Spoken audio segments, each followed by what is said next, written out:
Eu fiz uma aplicação rápida no último culto, falando desse texto. E é muito importante nós vermos o que pode conduzir à desobediência às instruções de Deus. O texto diz: o meu povo é destruído. Não é apenas um sofrimento, não é uma coisa amena, é algo que vai causar muito estrago, muita dor, muita perda, algo de difícil, convivência. O povo é destruído,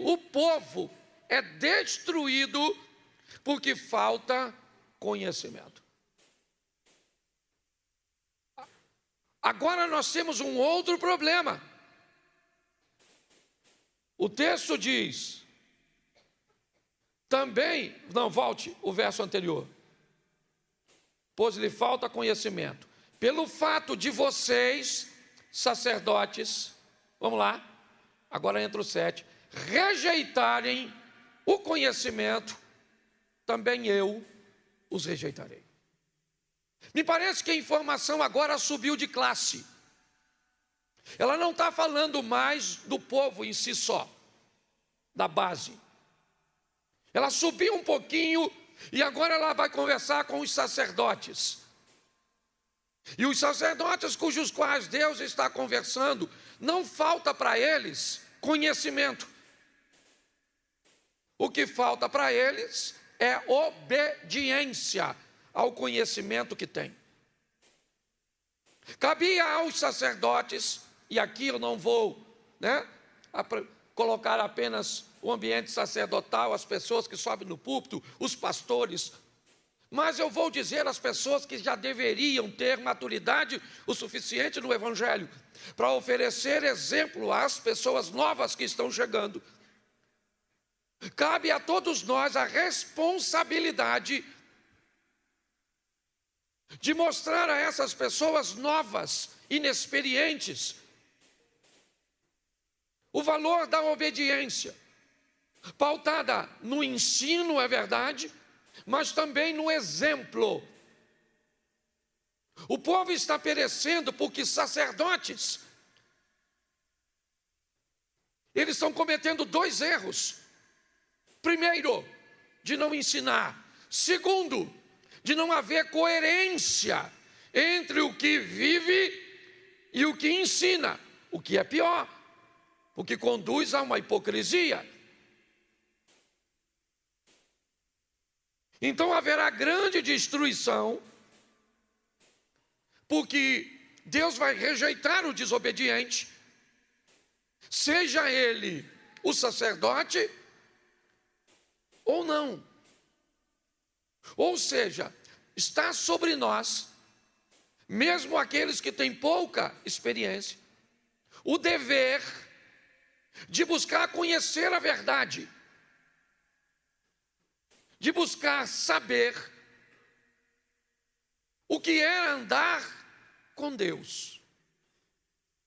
Para isso, talvez precisamos colocar sobre esse indivíduo alguma outra coisa, além da palavra e do ensino.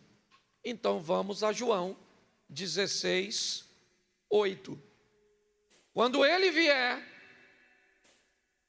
convencerá o mundo do pecado, da justiça e do juízo. Só o 8. Quando ele, repita comigo, quando ele vier. Isso, só isso, quando ele vier. Quando ele vier. Quando? Jesus está dizendo aos seus discípulos que ele vai morrer, e é necessário que ele morra, porque com a morte dele, alguém virá. E aí ele diz isso, quando ele quem? O Espírito vier, ele vai convencer as pessoas do pecado, da justiça e do juízo. Então não me basta só saber o que está escrito. Isso não é o suficiente para que eu seja obediente. Quando ele vier, pastor, mas ele já veio. Bom, Que ele já veio, eu sei. Eu só não sei se ele já veio sobre mim. Talvez a sua dificuldade de entender que pecado é porque você conhece o texto, mas não tem o Espírito. Então, por não ter o Espírito, o pecado não lhe parece pecado. Então você é capaz de não conseguir obedecer, porque você ainda não recebeu o Espírito Santo. E aí, eu não quero entrar nesse aspecto, senão nós vamos ter uma confusão danada de batismo, como funciona, e não me é essa. A intenção é dizer que quando o Espírito Santo vem sobre alguém, ele convence. Entendeu? Ele vai falar com você, certo? E Espírito Santo não fala aos ouvidos. Por que a voz do Espírito Santo é muito mais forte que a voz de um homem? Porque a voz de um homem normalmente fala um ouvido. O Espírito fala ao coração. Então preste atenção. A destruição é feita porque falta conhecimento. A falta de conhecimento nem sempre é a ausência da informação, mas o não cumprimento da informação recebida. Muitas pessoas não conseguem obedecer e aparentemente coisas simples, simplórias, mas sem a força do Espírito Santo, sem o mover do Espírito, convencendo pecado, justiça e juízo, as pessoas não conseguem mudar de comportamento. Também poderíamos levar em consideração um texto quando Jesus está explicando o que é necessário para ser seu discípulo. Se alguém quer vir após mim, negue-se a si mesmo, tome a sua cruz e siga-me. Seguir a Jesus, narrado por ele mesmo, é semelhante a um homem que deseja construir uma torre, que deseja ir à guerra. O que ele faz? Busca todas as informações de forma prévia. Talvez você tenha dificuldade de obedecer porque não procurou saber as informações necessárias para andar com Jesus. Você pensou que dava para andar com Jesus e continuar do mesmo jeito, com o mesmo vocabulário, com a mesma roupa, com os mesmos ambientes frequentando, com o mesmo estilo de vida. Talvez num apelo, num culto extremamente inapropriado, inadequado, indevido, você levantou a sua mão, induzido por uma supergraça que é capaz de cobrir tudo o que você vai fazer sem nenhum tipo de mudança. Então o que nós enfrentamos? Uma igreja com pouca luz. Uma igreja com pouca luminosidade. Vós sois a luz do mundo. Ninguém pega uma lamparina e coloca embaixo da cama, porque o propósito é suspendê-la, é dar a ela um campo de alcance longo. É assim que funciona. O que é um povo com pouca luminosidade? O que é um povo que não serve de referência para o pecador? É um povo que está na igreja, mas não consegue obedecer. Às vezes, por não ser ensinado a obediência. Não obedeço porque eu não sei. Lembra de Filipe evangelizando o eunuco? Entende tu o que lê? O que ele respondeu? Como entenderei eu se alguém não me ensina? Então nós temos o ensino. Mas e quando o ensino foi recebido e mesmo sabendo que não pode fazer, você faz? Aí provavelmente você vai buscar a resposta na fraqueza. na sua fraqueza humana, que te traz a conotação apenas de que você está lutando contra o pecado sozinho. É só isso. Você vai caçar o Espírito Santo em você e ele não está em você. Pelo menos para fazer o que deveria. Porque você pode ter o Espírito para falar uma língua estranha. Mas nem sempre o Espírito que dá a você o dom de línguas recebeu de você a autorização para que você conseguisse. Porque ela é sua. O Espírito é sujeito o único Espírito que não é sujeito a profeta é Satanás. Essa é a verdade. Segundo a Bíblia, o Espírito é sujeito ao profeta. E o Espírito que é sujeito ao profeta, que recebe do profeta a liberdade, esse é o Espírito de Deus, que é educado. Satanás não. Se você já pertenceu, você sabe como é que as coisas funcionam. Se Deus aparece para você e te dá uma instrução, para lá na Pedra da Congonha, lá, o último, lá de cima, amanhã, meia-noite, para fazer uma oração, se você não faz, ele não vai te punir. Quem sabe o que significa o nome cavalo, sabe o que acontece se não for. Então é importante nós entendermos isso. Ver um povo que sofre, que está sendo destruído porque falta conhecimento. Ver uma classe sacerdotal, pessoas experientes, que deveriam dar o exemplo, mas por algum motivo não dá. Entendendo que para recebermos força para vencermos isso, vamos precisar do Espírito Santo. Mas eu preciso caminhar um pouquinho mais com vocês. Primeiro livro do profeta Samuel, capítulo 22. Deixa eu pegar aqui. 15, verso 22. Isso. Porém, Samuel disse: será que o Senhor tem mais prazer em holocaustos e sacrifícios do que em obedecer a sua palavra? Eis que o obedecer é melhor do que o sacrifício, e o ouvir é melhor do que a gordura de carne. Preste atenção nesse texto. Eu não quero saber valor de dízimo e de oferta. Eu não quero saber se você chega aqui 6 horas da manhã e sai daqui 11 horas da noite. Não se iluda que se você trabalha em 2, 3 ministérios, que se você coloca a sua vida trabalhando, tocando, pregando, ensinando, se o seu dízimo é muito alto, se você distribui umas cestazinhas básicas, Note o que o texto diz. A obediência é melhor que as ofertas, que os sacrifícios.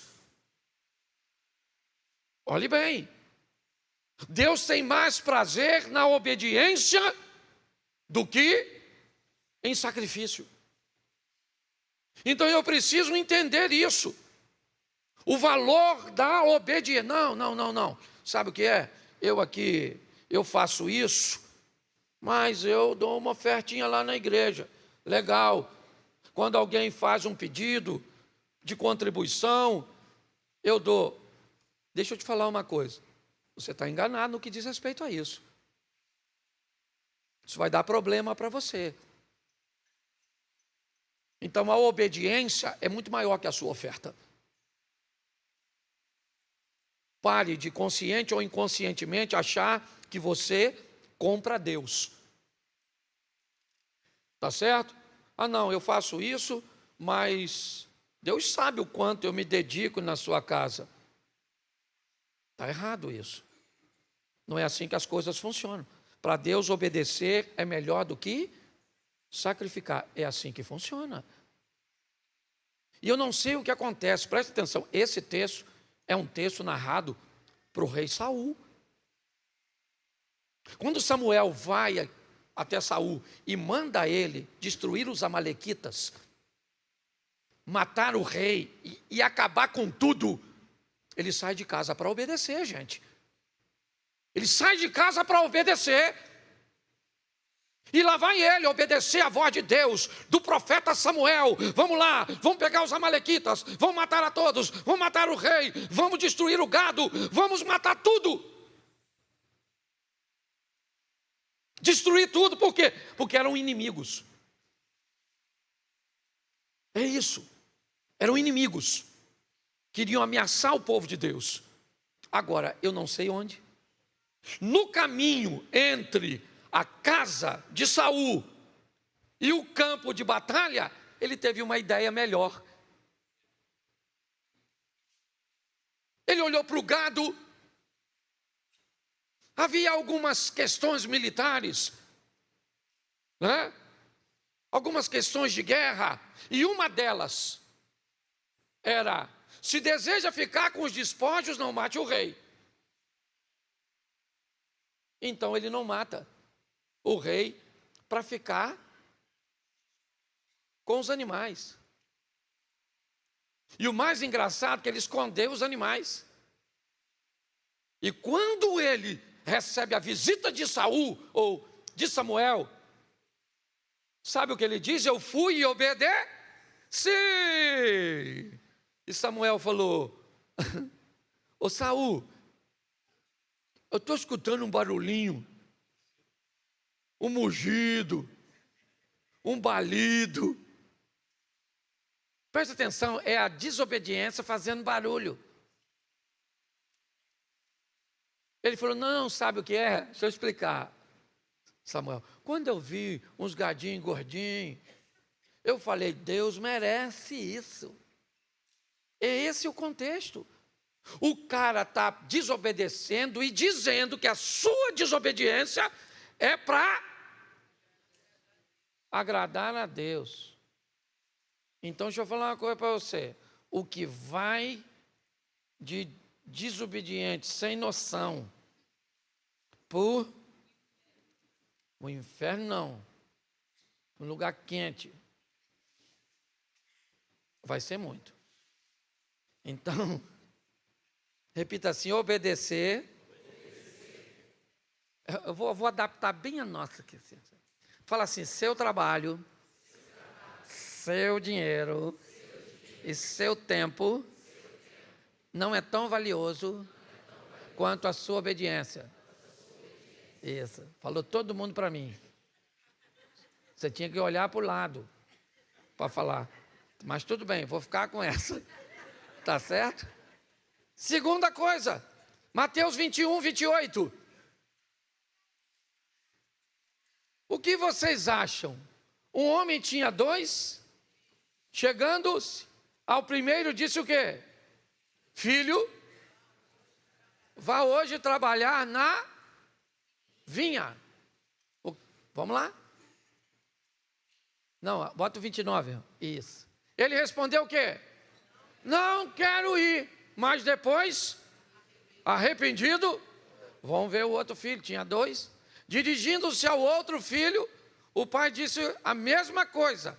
E o que o filho respondeu? Mas qual dos dois fez a vontade do pai? Presta atenção, porque essa é uma história bem legal. Dois filhos, tá certo? O pai falou: vai trabalhar na vinha. O que o primeiro filho falou? Não vou. Não vou. Mas foi depois que se arrependeu. Diga, depois que se arrependeu. Ele queria ir na hora? Isso, porque na hora nem sempre é fácil de obedecer. Às vezes na hora não é. Na hora não é agradável. O pai está mandando ele fazer algo que ele não. Então ele falou: não vou. Não estou afim de trabalhar. Mas aí o pai brigou com ele.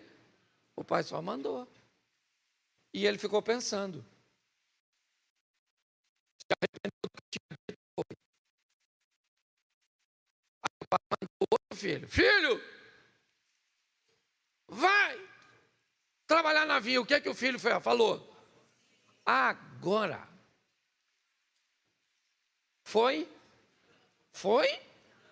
Mas falou que ia. O outro falou que ia, mas foi. O outro foi, mas falou que ia. O outro falou que ia, mas foi.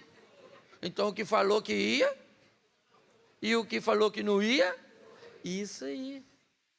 Olha a complexidade da obediência. Então não é se você está afim ou não.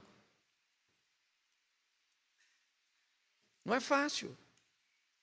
E esses dois filhos aqui do texto, eles são nós. Tem gente que você chama no gabinete e fala: não faz. Não vou fazer. Deixe comigo, que não faço mais. Aí sai e faz. E o outro fala: pastor, eu acho que eu vou fazer. E não é fácil não, pastor, não é fácil não. Obedecer não é fácil, mas é possível. Ou então a gente vai virar um montão de sem vergonha. É ou não é? Não aguento isso, não aguento ver aquilo, não aguento fazer isso, não aguento ver aquilo outro. Não aguento... Então a gente tem que deixar a igreja. Porque o Espírito Santo é capaz de nos dar força, de nos fortalecer para que consigamos obedecer ao Senhor. É fácil? Não é fácil. É possível? É possível. Deixa eu seguir aqui, que esse culto é mais curtinho. Vamos lá. Apóstolo Paulo, Romanos 7,19. Coloca aí.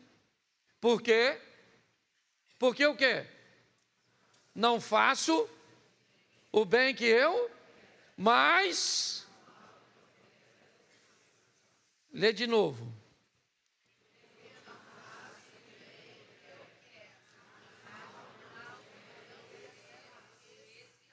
E de novo.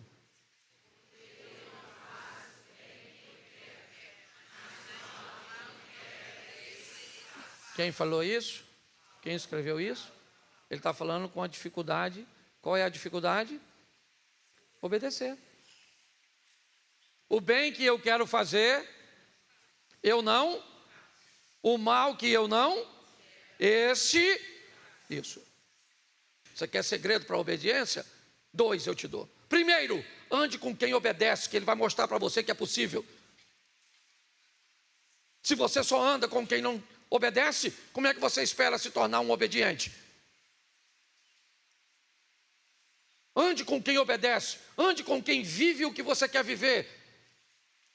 Se aproxime dessas pessoas, do conteúdo dessas pessoas. E segundo, descubra de fato o que é obediência. Eu vou deixar isso um pouquinho mais à frente.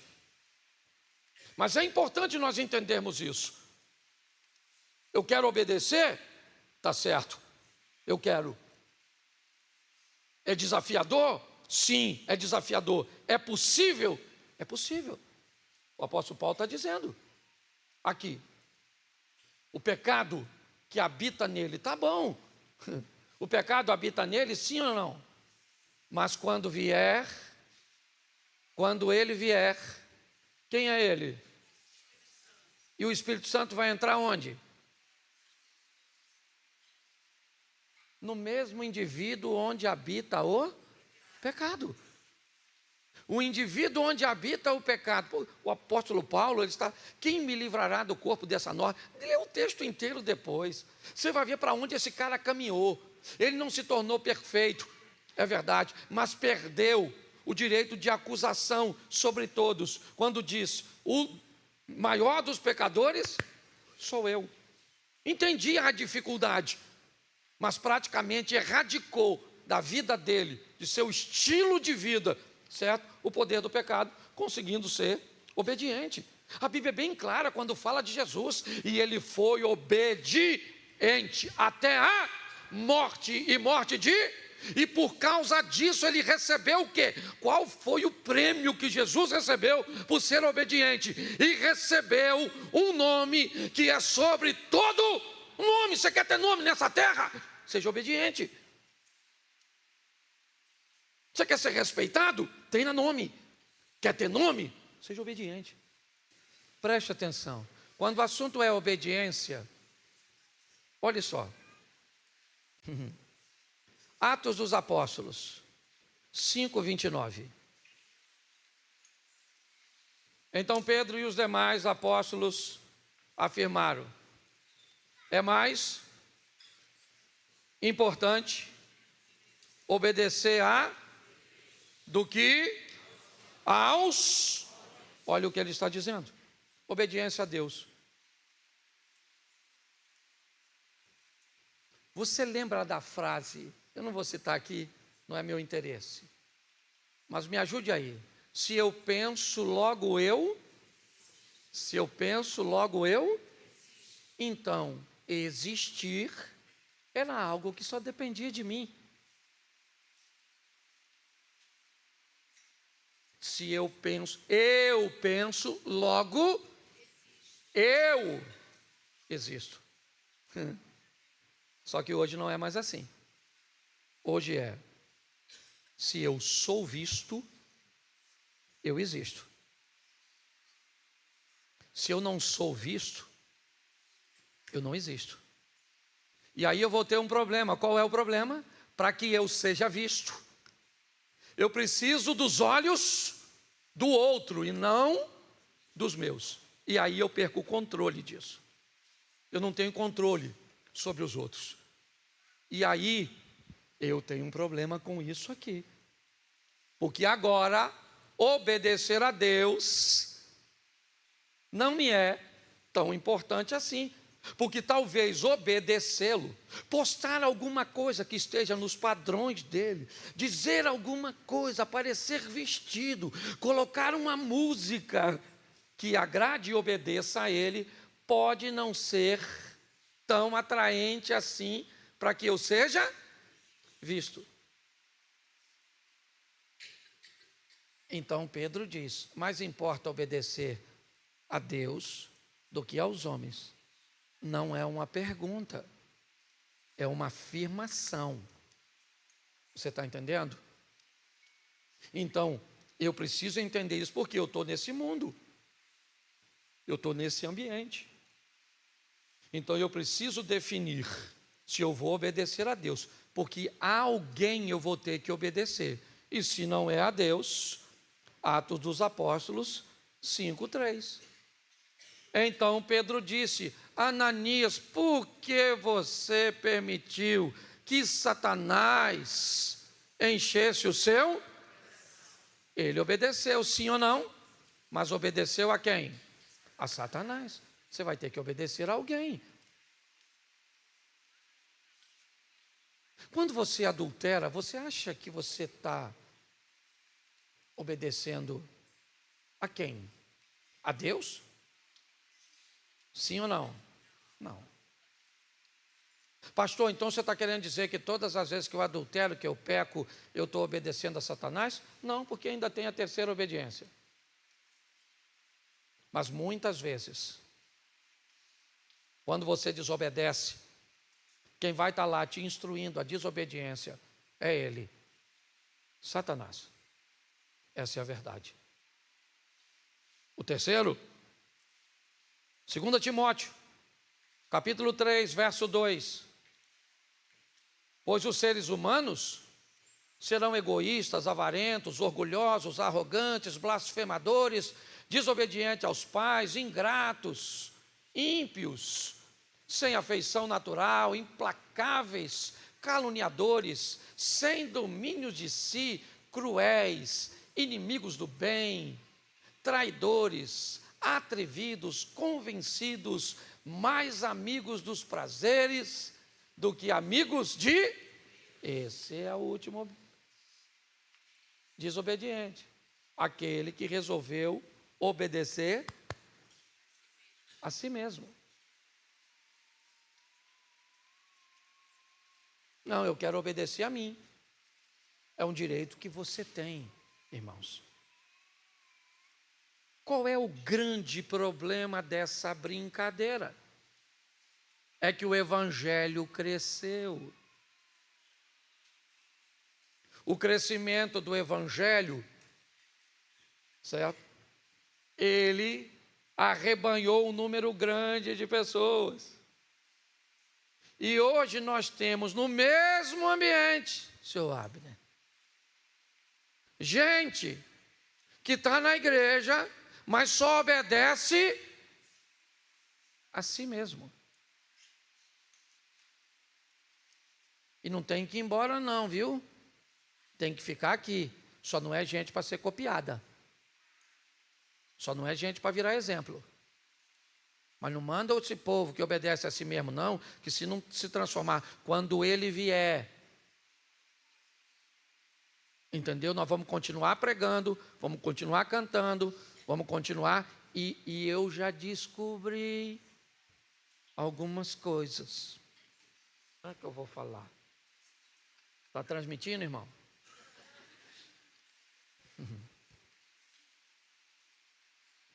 É que dependendo do período, o indivíduo que está aqui em cima pode ser o cara que está obedecendo a Deus.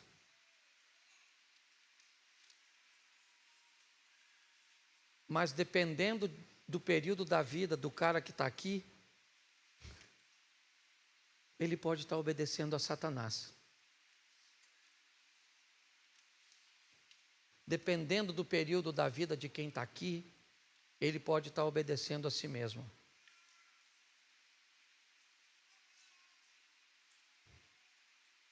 Porque eu sei que muitas vezes você já viu gente aqui em cima que provavelmente você sabia que ele não teria, ou pelo menos não deveria ter, coragem de estar aqui, pelo tipo de vida que levava. Estivesse ele cantando, pregando, ensinando, vestindo uma camisa da igreja. Pastor, como é que um pastor e um líder se comporta dessa forma? Eu tenho perguntado muito a Deus. Quem está aqui desde quando a igreja estava do lado de lá? Levanta a mão. Você lembra da frase que estava escrita na frente da nossa igreja? Qual era? Aqui não toleramos o nosso, porque toleraríamos os seus. Eu tirei. E eu tirei não só da frente da igreja. Parece que eu tirei do meu coração. E o desobediente hoje aqui não é nenhum de vocês. O maior pecador aqui sou eu. Essa é a grande verdade. Pastor, o que o senhor anda fazendo? Tolerando. Me tornei amoroso, cuidadoso, compassivo, fraco, conivente. Eu não sei qual o adjetivo que você vai querer colocar sobre mim. Mas a verdade é que todos nós precisamos de mudanças. É fácil? Não. Mas é possível.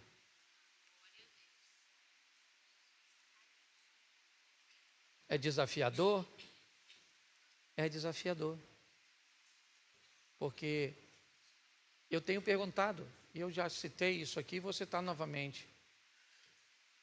Quando João acusa Judas de ser ladrão e pertencia ao ministério de Jesus, eu me perguntei, se João sabia que Judas era ladrão, será que Jesus não sabia? Por que o tolerou tanto tempo no seu ministério? Pare para pensar. Talvez dando tempo para que ele pudesse Pastor, mas ele tinha que morrer daquele jeito. Meu irmão, se você acha que Judas tinha que morrer daquele jeito, me perdoa. O que você acha que deveria acontecer com Raabe, a meretriz? Com a moabita Ruth, certo? E com tantos outros. Todos sempre merecem e recebem de Deus uma oportunidade de mudança. Essa é a grande verdade. Nós precisamos de uma igreja séria, firme, santa. Essa é a verdade.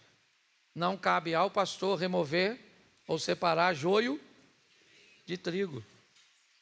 Deus vai fazer isso. Mas às vezes nós precisamos de determinadas decisões, que às vezes ferem mais. Você já bateu no seu filho e depois foi chorar? Quem aqui já fez isso, por gentileza? Isso.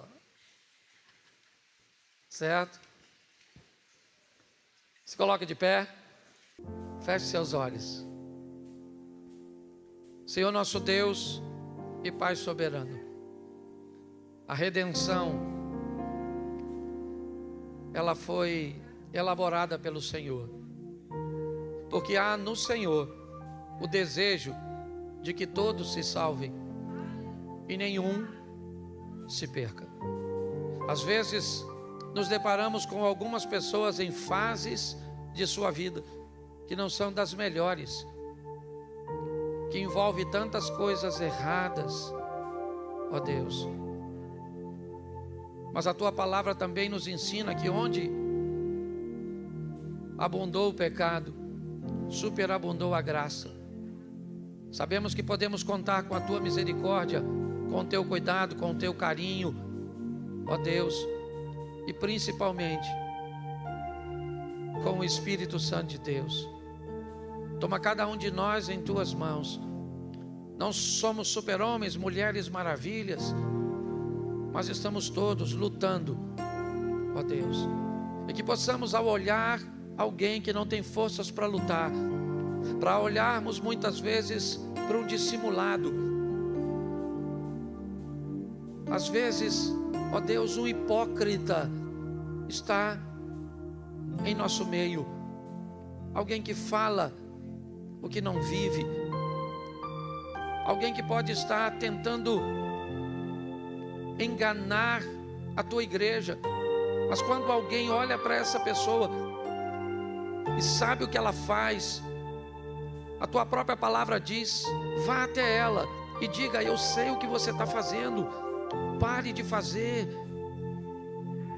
Mas às vezes não é isso que fazemos, Senhor. Nós falamos para todo mundo o que a pessoa faz de errado, menos para ela mesma. Porque na verdade, Senhor, às vezes não queremos que elas mudem, porque quando descobrimos que alguém tem defeitos, parece que isso torna muito mais fácil que venhamos conviver com os nossos, ao invés de removê-los. Por isso, em nome de Jesus, toma o projeto Recomeçar em Tuas mãos. Toma cada um de nós, pastores, líderes, sobreiros. Toma cada um de nós, músicos. Em nome de Jesus, Senhor, dá coragem às pessoas, de nossos irmãos chegarem até nós, às vezes com outra pessoa, como a Tua palavra ensina, e dizer: pastor, pare de fazer isso. Pastor, não faça, não viva desse jeito. Ministro, não é assim que se vive o Evangelho. Seu comportamento está prejudicando mais a igreja do que ajudando. Nós estamos no ano da unidade, então nos dê, Senhor, o entendimento de fazermos isso com carinho, ó Deus. Mas para Te obedecermos e assim vivermos, talvez não tenhamos tantos admiradores como gostaríamos de ter, tantos seguidores, tantos likes, mas mais importa obedecer ao Senhor. Por isso, toma a Tua igreja em Tuas mãos e age sobre nós.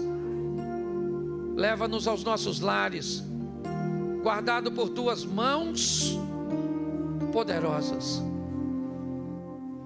Que tenhamos uma semana de boas notícias, uma semana de bons negócios. Que o grande amor de Deus, o nosso Pai, a graça de nosso Senhor e Salvador Jesus Cristo e as doces consolações do Santo Espírito de Deus seja para com todo o povo do Senhor, e todos digam amém. Eu vou mostrar a você algumas pessoas que foram à casa dele, em busca dele, e o que aconteceu em cada visita. Vou ter que ser rapidinho aqui, mas eu preciso te mostrar, porque em cada visita, em cada procura que Davi se viu inserido, a vida dele sofreu coisas positivas e negativas. Primeiro livro do profeta Samuel, me ajude aí, capítulo 16, verso 11.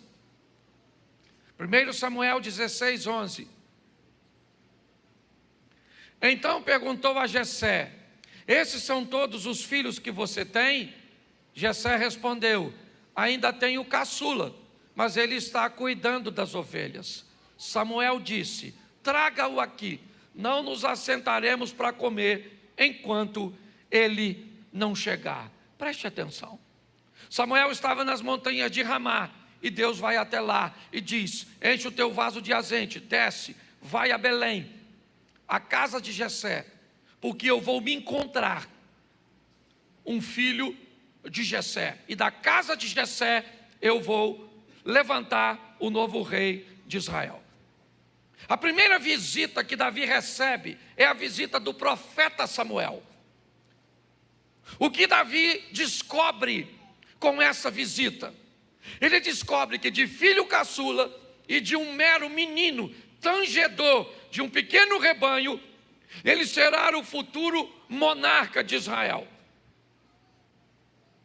Aquele que procura Davi, que vai visitá-lo, o profeta Samuel, tem essa notícia maravilhosa para ele. Davi, ele vai ser ungido pelo profeta para ser rei, tá bom? Samuel se levanta e vai embora para as montanhas de Ramá, depois de ungir a Davi, e Deus disse: deixa ele comigo. A primeira visita, boa, está tudo certo. Davi mata o gigante, é verdade. Quando nós olhamos, capítulo 19, verso 11, a segunda visita chega na casa dele. Saul enviou alguns homens à casa de Davi para vingá-lo e matá-lo de manhã.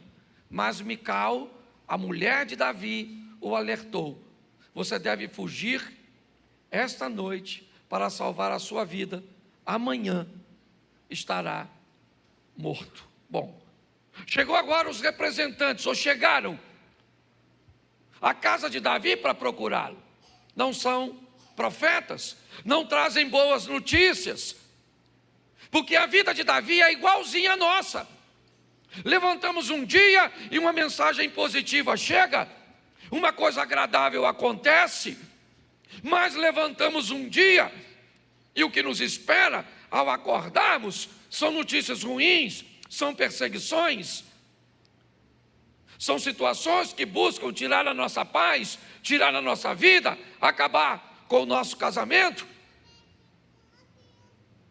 A história de Davi não é diferente da nossa, não, irmãos. Ela aparelha cada vez mais próximo da nossa realidade. Ele tem a promessa de ser rei, mas nem concluiu. E o rei manda representantes visitá-lo para capturar e matá-lo, salvo por sua mulher, Mical. Ele desce por uma janela como os espias da casa de Raabe, porque Mical diz que ele está doente, coloca um ídolo na cama e o envolve e engana os mensageiros de seus pais, ou de seu pai, que queria matá-lo. a terceira visita? 2 Samuel capítulo 12, verso 1.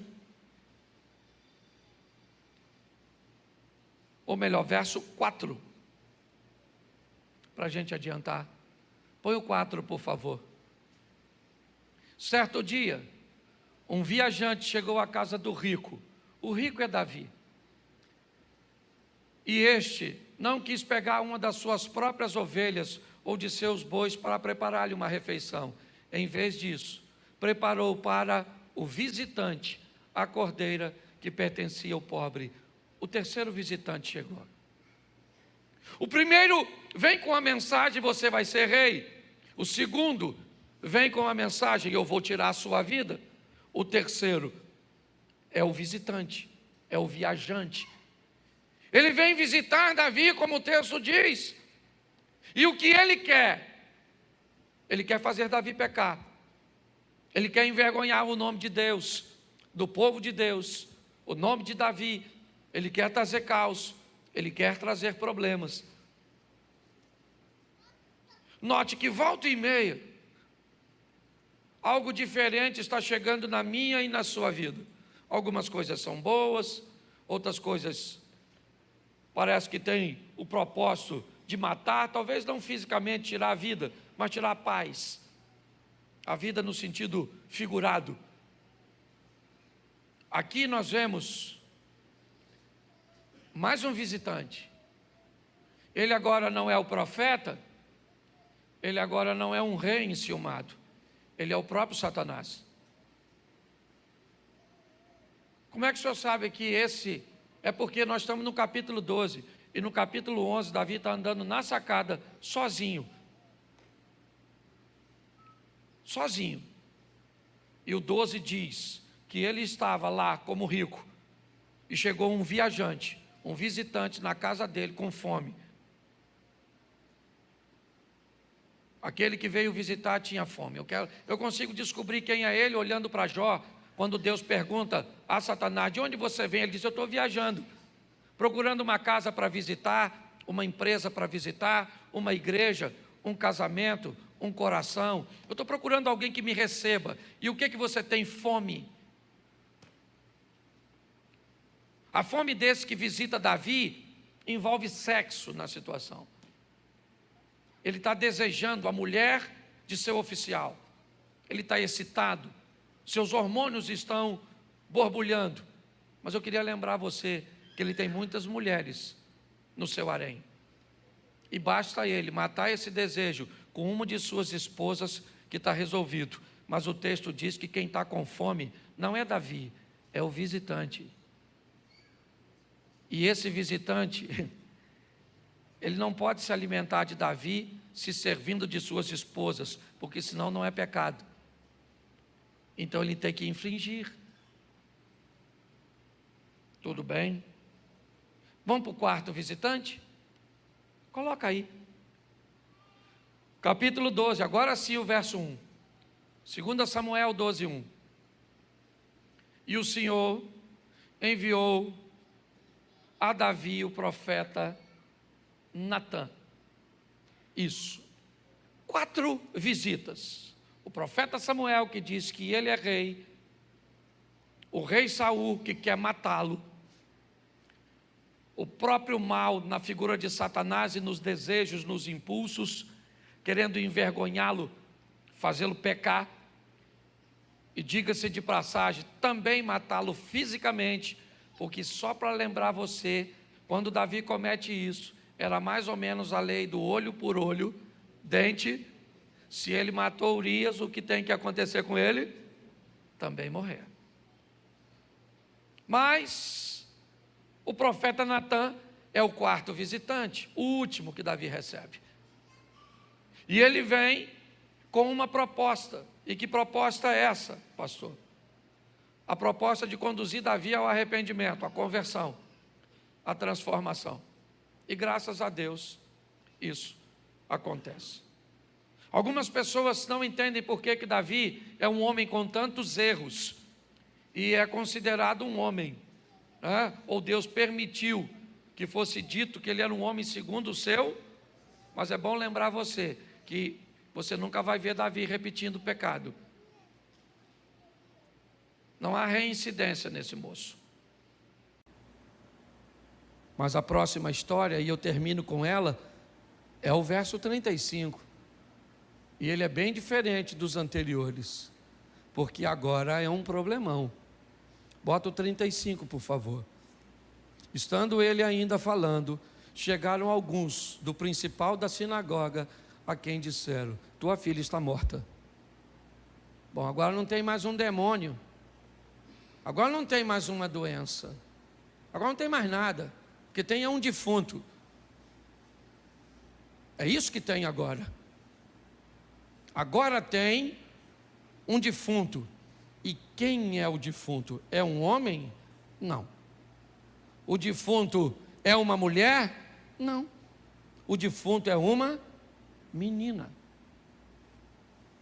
Isso. Uma garota. Eu não posso precisar a idade dela, mas uma menina, né? Aqui, 12 anos. 12 anos de idade. Vamos embora. Está lá a menina mortinha. O pai dela, ele vai buscar ajuda. Ele também provavelmente já tentou. Ele é um sacerdote, certo? Ele é um cara religioso. Ele tentou tudo o que podia, através dos sacrifícios, das orações, mas nada resolveu. Mas agora ele vai procurar alguém. Mas não é fácil, nem para Jesus, nem para ele. Primeiro porque ele está preso à religião dele. É a história de um católico quando quer se tornar evangélico. É a história de um evangélico quando quer se tornar espírita. É um espírita quando quer se tornar um evangélico. É complicado. Tem uma história familiar. Sua avó sempre serviu a Maria, acreditou que ela era uma mediadora, e agora você vem com essa conversa de esquecer tudo que sua família aprendeu para ir atrás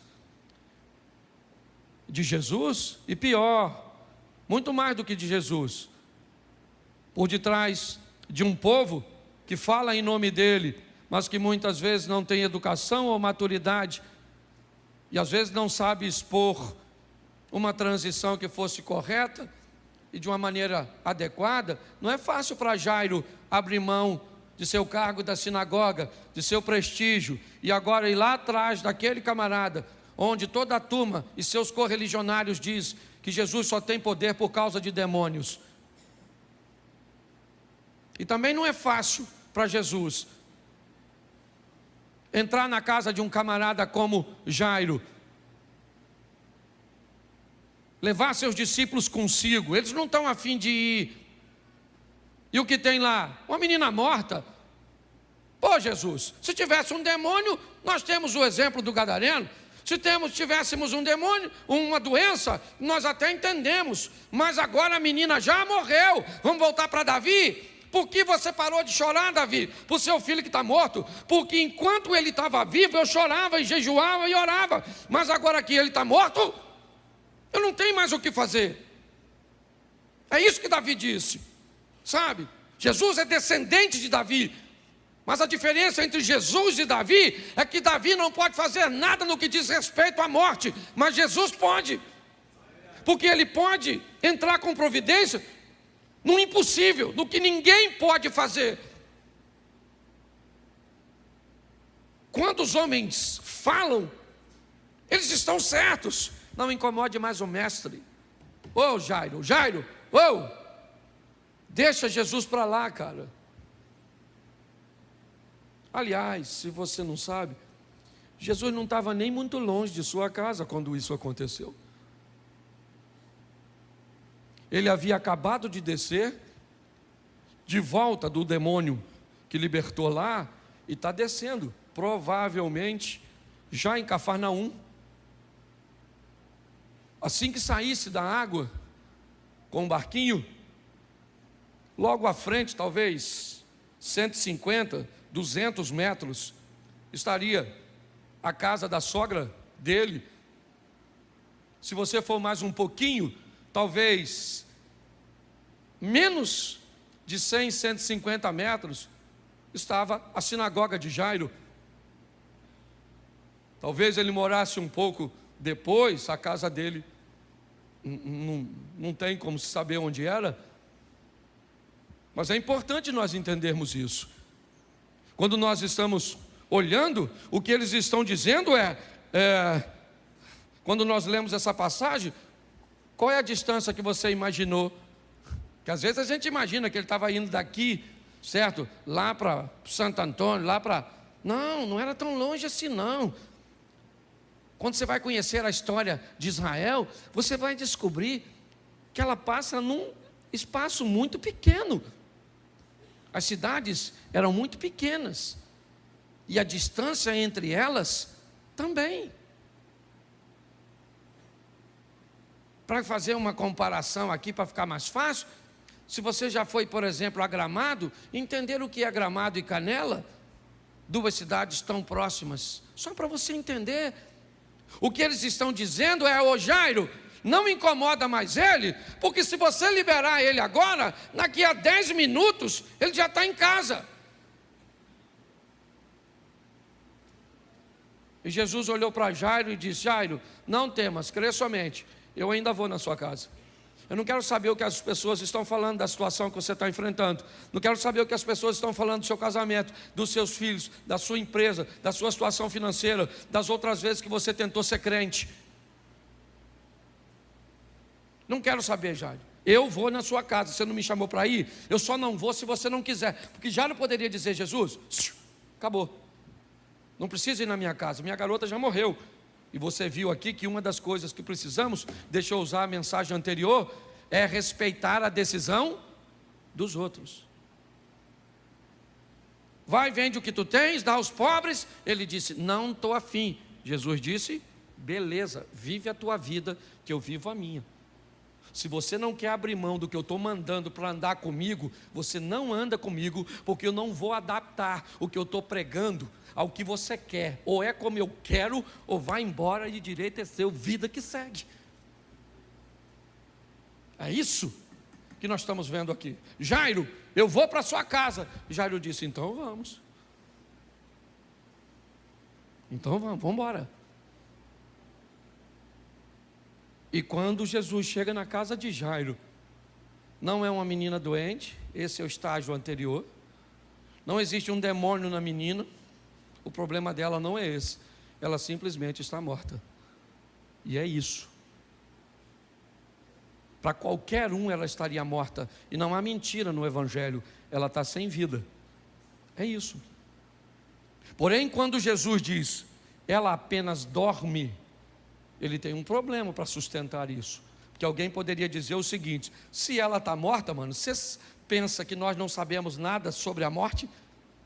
Ela só está dormindo? Então vamos lá, nós já checamos os sinais vitais dela. Não há mais batimento cardíaco, não há mais pulsação, não há mais. Nós já examinamos esta menina e ela realmente está morta, para qualquer um, menos para ele. Ele poderia dizer: sobre a morte, vocês sabem muita coisa, porém eu sei sobre a vida. Vamos lá dar uma olhadinha. Mas por favor, Jairo, remova todos os incrédulos, tire daqui todas as pessoas que não têm comprometimento. Ninguém vai ver o acontecido. Preste atenção. Ninguém vai participar disso, a não ser quem acredita. Pega Pedro, Tiago e João, leva e chama o pai e a mãe da menina. A menina está lá mortinha. Eu não sei, e não vou precisar aqui agora, com o histórico bíblico, se eles já tinham visto isso. Eu sei que Jesus não levou Judas. Eu sei que Jesus não levou Tomé. Se tinha uma coisa que ele sabia, quem levava consigo em determinados momentos. No momento em que era importante ter Judas por perto, ele manteve Judas por perto. Aliás, um dos mais próximos. E diz: levanta, meu filho, e vai fazer aquilo que tu tens a fazer. Olha só, sabia que posicionar as pessoas no momento certo. E agora, o que ele faz? Livre dos incrédulos, ele olha para uma menina que está morta para todo mundo, menos para ele. Menos para ele. Porque às vezes situações vão estar realmente totalmente destruídas e sem vida. Tem casamentos que a minha vontade é falar, cara, acabou. Tem situações financeiras que a minha vontade é falar, acabou. Eu estou ajudando agora um rapaz de um ministério, que a minha vontade é dizer para ele, acabou seu ministério, acabou. Acabou, já era, cara. Você não recupera nunca mais. Quando eu olho para o seu ministério, eu vejo que ele está morto. Quando eu olho para o seu casamento, eu vejo que ele está morto. Quando eu olho para a sua vida, para seus negócios, para a sua vida financeira, o quanto tempo você dormiu e a hora que acordou, agora não tem mais tempo. Só que eu não tenho autoridade para falar isso, porque eu não falo de mim mesmo. Eu falo de alguém que é mais poderoso do que eu, como disse João Batista. Aquele cujo qual eu não sou digno nem de desatar as sandálias. Eu queria que você entendesse o que Deus está falando comigo e com você hoje, porque essa palavra também é para mim. Marcos 5. Lugares inacessíveis, ambientes desagradáveis, situações irreversíveis, são lugares que ele frequenta. Eu não sei o que você precisa hoje para a sua vida, para o seu casamento, para a sua família, para os seus negócios. Eu sei que ele não te trouxe aqui à toa. Ele te trouxe aqui para dizer para você, me coloque na sua vida. Ah, o senhor não pode entrar. Não posso, porque você não é gadareno. Eu não posso. Você é Jairo? Então levanta, rompa e quebre paradigmas e pare de ter medo de perder coisas que são insignificantes para ganhar coisas que são importantes. Para falar com Jesus, Jairo precisou abrir mão de muita coisa e abriu. Por quê? Porque sua filha era mais importante. Defina o que é prioridade. Defina o que é prioridade para você e haja. Foi isso que aquela mulher fez e ficou curada de algo que ninguém poderia curar. Foi isso que o pai daquela menina fez. E preste atenção, seja você um homem, seja você uma mulher, seja você um jovem. Aqui nós temos faixas etárias rompidas. Nós temos gêneros rompidos. Seja um homem ou mulher, ou seja você um jovem, não interessa a idade. Você viu uma estatística aqui que eu fiquei abismado. Nunca imaginei. Eu estava conversando com o pastor Eduardo, e aí eu fui e falei com ele, cara, o índice de transformação que nós estamos vendo na igreja está baixo demais. Nós estamos investindo muito para pouco retorno de transformação. E ele me disse, pastor Cláudio, uma pesquisa comprovou que o nível de conversão de 3, eu não vou lembrar 100% agora, de 3 a 5 anos, é uma faixa de 2 ou 3%. De 5 a 16 anos, é 80%. De 17 a um pouquinho mais aí dos 20, são 10%. E depois dos 29 anos, 5% das pessoas se convertem. Quando nós olhamos para a transformação das pessoas, às vezes descobrimos, ele disse algo muito legal. Uma igreja que trabalha com restauração, com recomeço, é muito joia. Mas uma igreja seria muito mais eficiente se trabalhasse com prevenção, investindo nas classes mais jovens. Ele disse, melhor, pastor, que consertar o vaso quebrado é fortalecer o vaso para que ele não quebre. Que possamos sair daqui nessa noite entendendo que é melhor não criar missões impossíveis na nossa vida. Entendendo que Ele é Senhor, Salvador, Ele pode fazer. Ninguém quer entrar na sua vida, Ele quer. Suas situações são desagradáveis, Ele entra com você. Certos lugares são proibidos, lugares que ninguém deseja estar, Ele quer. Mas você pode suavizar muito sua vida, evitando esse tipo de coisas. Vamos sair daqui para vivermos uma vida extraordinária. Se você pode ir, vá. Se você pode fazer, faça. Porque o que você não puder fazer, fique tranquilo, Ele vai entrar com providência a seu respeito. Agora, pessoas que me parecem que são especialistas em deixar coisas fáceis ficarem difíceis, fazerem com que coisas difíceis se tornem impossíveis, e aí pedem ajuda. A tempestade está vindo. Pedro era experiente, para que esperar ela chegar? Tentaram dominar o barco, tentaram controlar a situação, e quando eles viram que não dava, Jesus estava lá. Quando? Quando a tempestade estava vindo. Quando é que Jesus estava lá? Quando a tempestade começou. Quando é que Jesus estava lá? Quando a tempestade começou a se tornar incontrolável. E quando é que eles acordaram Jesus? Quando acharam que iam afundar. Pare para pensar. Parece que isso se repete hoje. É uma doença simples que nós deixamos ficar incurável para procurar. É uma crise simples que nós deixamos ficar impossíveis. Feridas extraordinárias, profundas. Vamos agir da forma certa para vermos, observarmos como a nossa vida vai mudar. E não tenha medo não. Sua situação é desagradável, Ele quer ir. Ninguém quer ir lá, Ele quer ir. Ninguém quer estar com você, Ele quer estar.